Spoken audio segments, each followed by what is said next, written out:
This is a story about home, about friendship, and about service.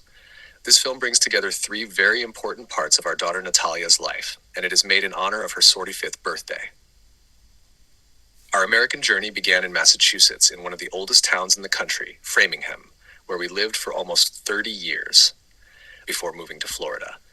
We made our home right in the center of town in one of the historic Wilsonia buildings, built during the construction boom of the 1920s, when the railroad connected Framingham to the state capital, Boston.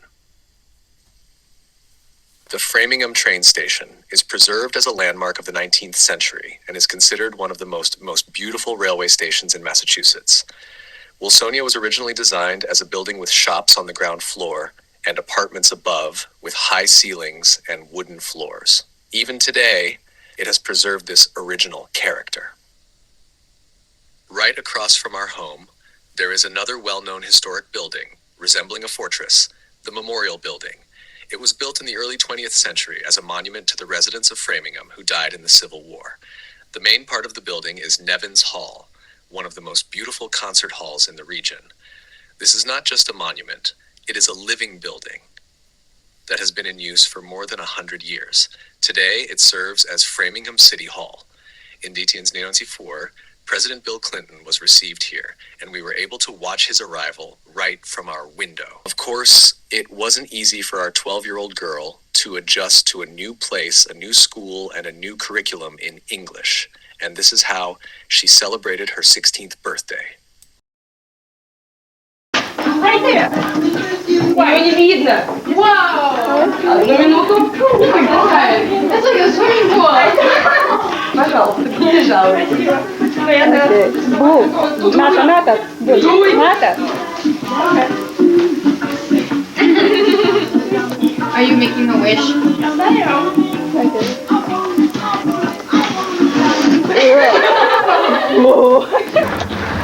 Девчонки садятся в лимузин. Это Наташе подарок. Так, еще одной девочки не хватает. Ага, вот теперь все нормально. Так, девочки собираются в путь. Вот здесь шофер, а Наташка довольная. Have fun. Have fun.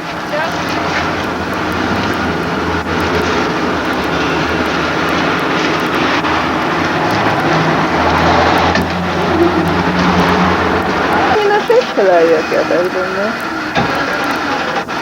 Ну, может и на 6. Я думаю, там у них места полно. Счастливого пути, девчонки. Так. She got her driver's license, and in our Shivanov family, we now had a third driver.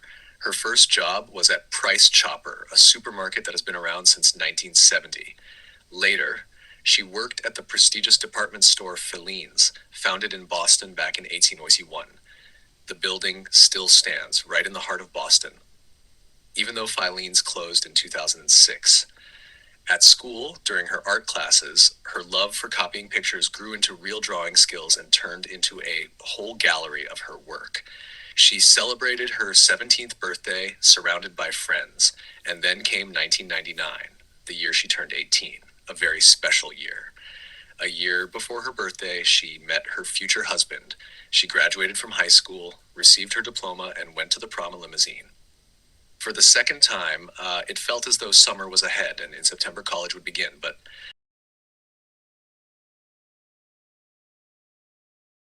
please meet Private First Class of the Lut 1st Battalion of the Massachusetts National Guard, Natalia Zilbert. A year before graduating from high school, she signed an 8-year contract to serve in the National Guard. Throughout her senior year, she trained hard, built her strength, wore her uniform, and once a month, reported for duty at the main office of the Massachusetts National Guard, just down the street from our home. All new recruits must complete basic combat training known as boot camp.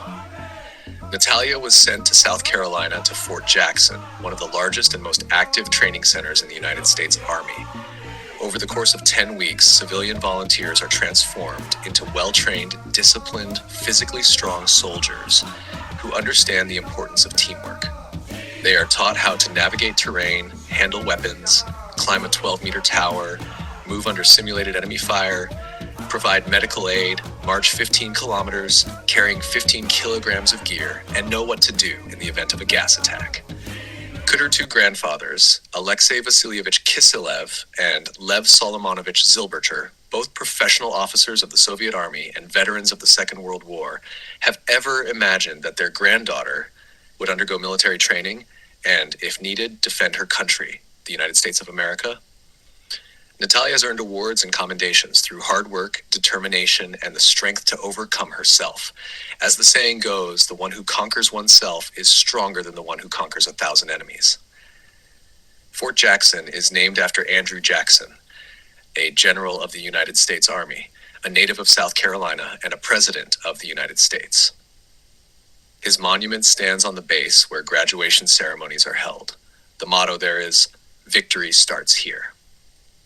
After graduating from boot camp, Natalia remained at the fort for 20 more weeks to train in her military specialty.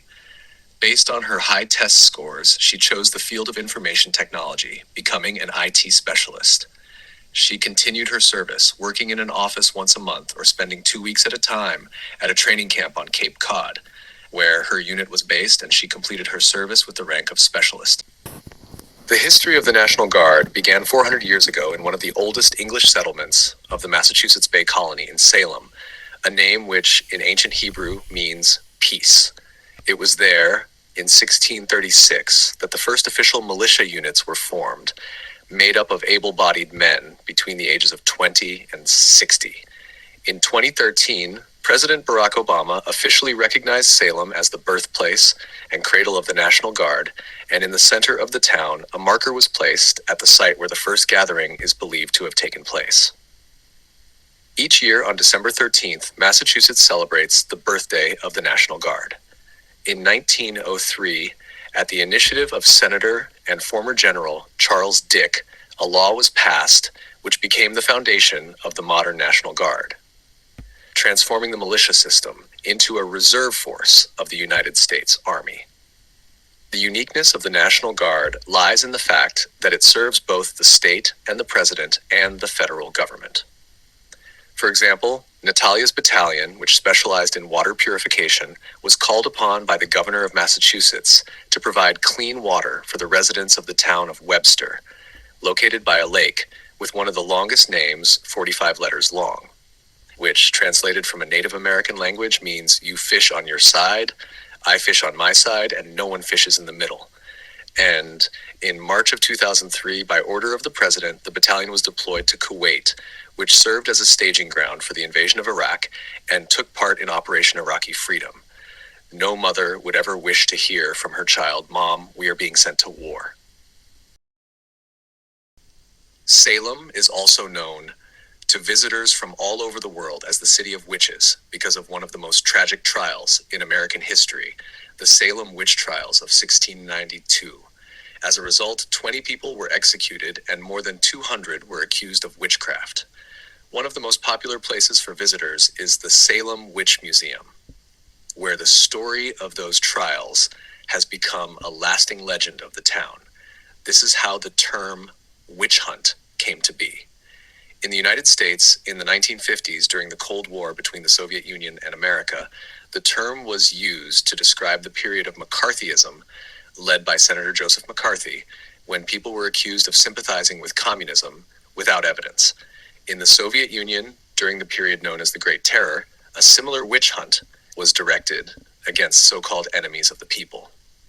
As a response to McCarthyism, the well-known American playwright Arthur Miller wrote the play The Crucible in 1953 based on the events in Salem. By the way, for 5 years, Marilyn Monroe was his wife, and she even converted to Judaism for their marriage. In 1996, a film adaptation, The Crucible, was released, receiving several awards, with Arthur Miller himself taking part in writing the screenplay. The history of Salem is closely connected with the history of Framingham. Both towns, founded in the 17th century, were Puritan communities within the Massachusetts Bay Colony. At that time, in New England, an important political figure who took part in the Salem trials was Thomas Danforth.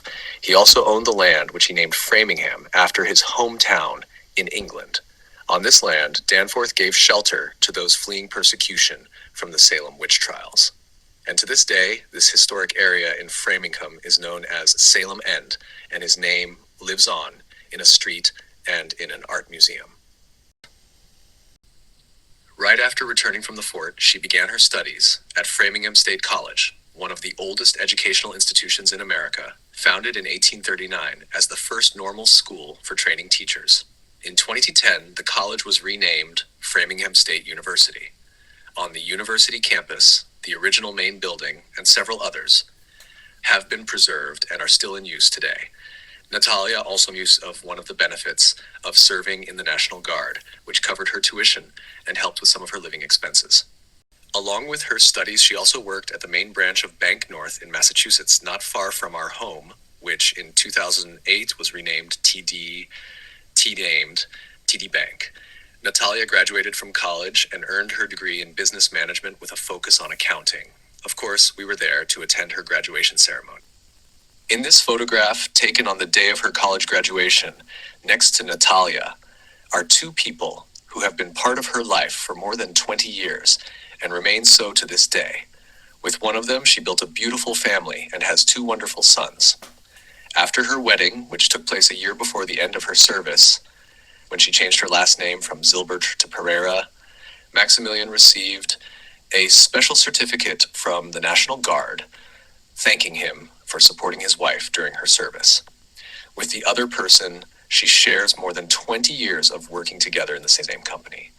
A year before graduating from college, on the recommendation of one of her professors, Natalia applied for a job at the company of Matthew Provite, and the owner and founder of the company, Matthew, immediately recognized in her that same little girl who used to ride her bicycle in the parking lot of Wilsonia, where he himself had also lived for some time.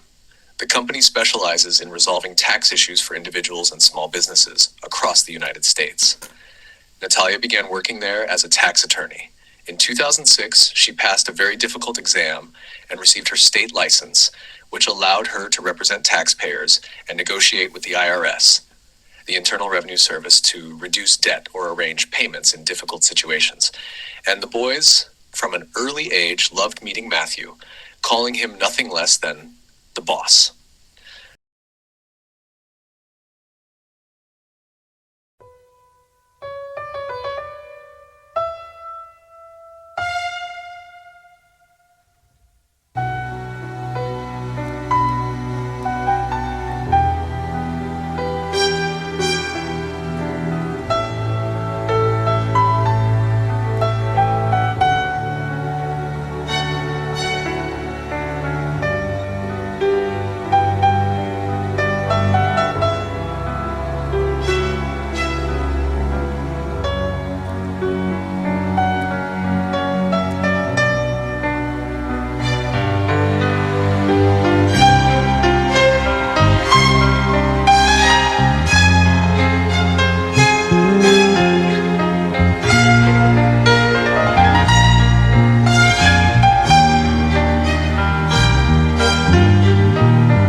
All of these people in these photographs have been part of Natalia's life at different times over the past 45 years.